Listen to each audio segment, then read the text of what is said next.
Bismillahirrahmanirrahim. Assalamualaikum warahmatullahi wabarakatuh. Alhamdulillahirabbil alamin. Assalatu wassalamu ala asrofil anbiya'i wal mursalin wa ala alihi wa sahbihi rasulillahi ajmain. Amma ba'du.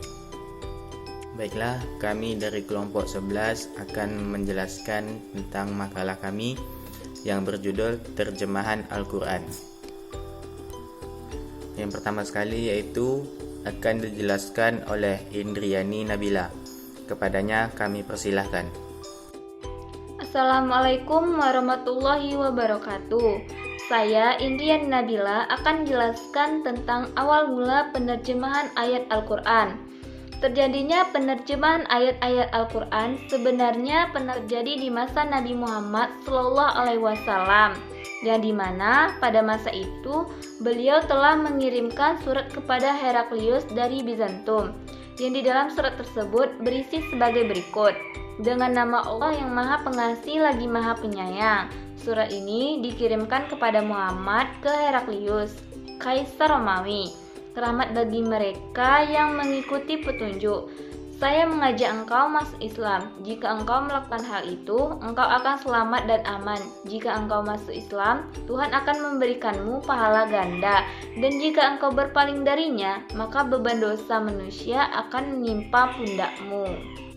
Selanjutnya, saya akan menjelaskan tentang penerjemahan Al-Quran di Eropa. Adapun penerjemahan Al-Quran di wilayah Eropa untuk pertama kalinya terjadi pada tahun 1141 Masehi, di mana pada masa itu telah terjadi penerjemahan Al-Quran ke dalam bahasa Latin atas inisiatif Kepala Biar Gereja Cluny, Petrus Agung asal Prancis.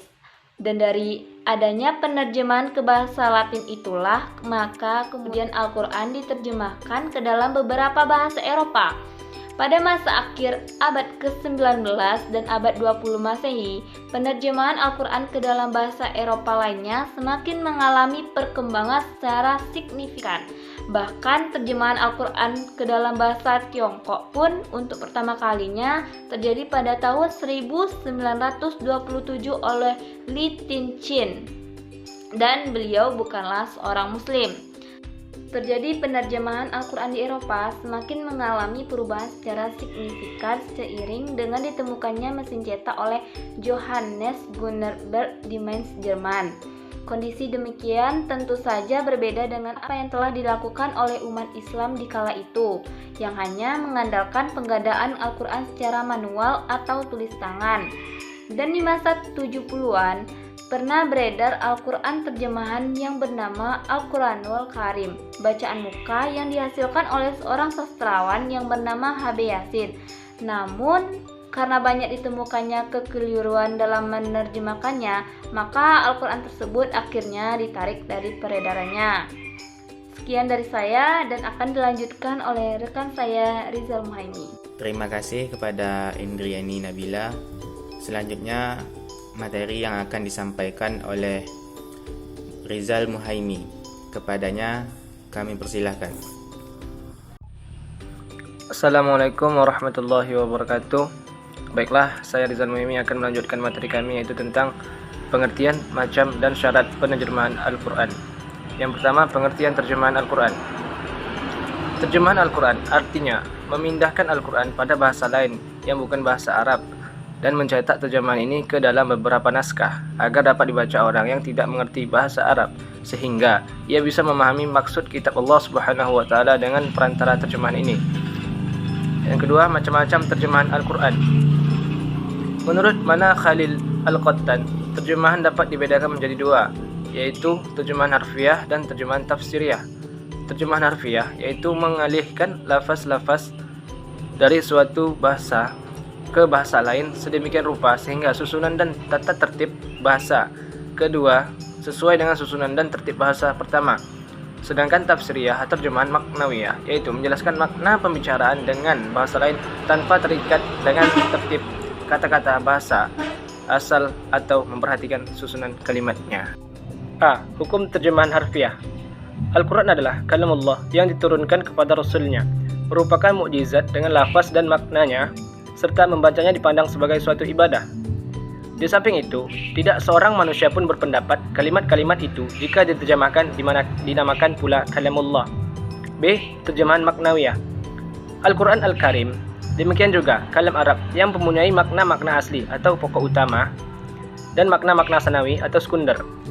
Yang dimaksud dengan makna asli adalah makna yang dipahami secara sama oleh setiap orang yang mengetahui pengertian lafaz secara mufrad atau berdiri sendiri dan mengetahui pula segi-segi susunannya secara global. Sekian penjelasan dari saya, selanjutnya akan dijelaskan oleh Sajari. Terima kasih kepada Rizal Muhaimi. Selanjutnya materi yang akan disampaikan oleh saya sendiri. Sebelumnya, saya memperkenalkan diri saya sendiri. Perkenalkan, nama saya Sajari. Di sini saya akan menjelaskan tentang hukum terjemah maknawiyah. Terjemahan makna-makna asli itu tidak terlepas karena satu buah lafaz di dalam Al-Quran. Terkadang mempunyai makna atau lebih yang diberikan oleh ayat. Maka, dalam keadaan demikian, biasanya penerjemahan hanya meletakkan satu lafaz yang hanya menunjukkan satu makna, karena tidak mendapatkan satu lafaz serupa dengan lafaz Arab yang dapat memberikan lebih dari satu makna itu. Yang selanjutnya, terjemahan tafsiriyah. Terjemahan tafsiriyah merupakan penerjemahan makna-makna Al-Quran dengan penuh kejujuran dan kecermatan, dalam arti mensyarahi atau mengomentari perkataan dan menjelaskannya dengan bahasa lain.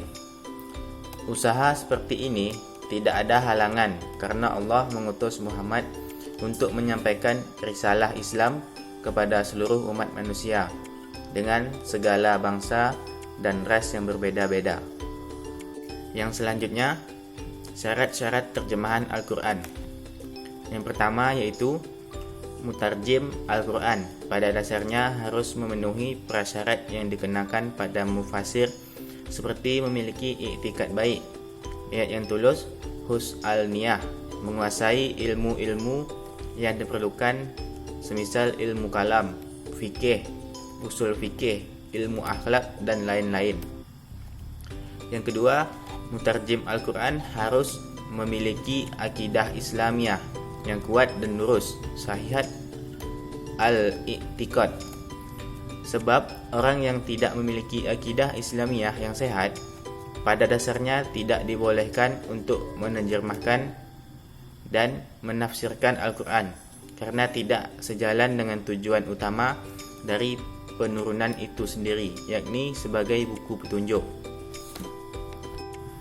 Mutarjim harus menguasai dengan baik dua bahasa yang bersangkutan, yakni bahasa asal yang diterjemahkan di satu pihak, dalam konteks ini bahasa Al-Quran, yaitu bahasa Arab, dan bahasa terjemahan itu sendiri, dalam hal ini bahasa Indonesia, di pihak lain.